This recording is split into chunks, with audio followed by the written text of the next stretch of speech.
आज विधानसभा में भारतीय जनता पार्टी के विधायक अजय चंद्राकर हकीन की मंत्रिमंडल ने ये उम्मीद कोनो प्रकार के जवाब देके। प्रदेश के पूर्व मंत्री और भाजपा के विधायक अजय चंद्राकर विधानसभा में अविश्वास प्रस्ताव के चर्चा के बाद पत्रकार मंडली गोट बात करत की कि राज्य सरकार पूरी तरह से भ्रष्टाचार में डूबे है। उनका कहना से कि राज्य सरकार के वरिष्ठ मंत्री मोहम्मद अकबर, टी.एस. सिंहदेव और ताम्रध्वज साहू सदन में जो भाषण पढ़त रही ने वह लिखे हुए भाषण रही से एक से पता चलती कि उनकी उत्तर की तैयारी नहीं रही से। मंत्रीगण तो पढ़ के उत्तर दे रहे हैं, अब उनसे किसी उत्तर की क्या अपेक्षा करना।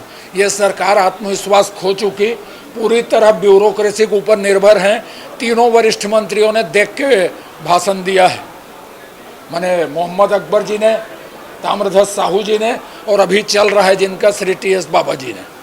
तो उनसे क्या हम उत्तर की अपेक्षा करेंगे। ये भ्रष्टाचार के लिए कांग्रेस सरकार बनी है। भाजपा विधायक अजय चंद्राकर के कहने से कि जब सरकार के मंत्रीमंडल लिखे हुए भाषण पढ़ थे तो उनकर से सवाल करे के भी कोनो अर्थ नहीं रह गए है। ब्यूरो रिपोर्ट उतलंघा न्यूज।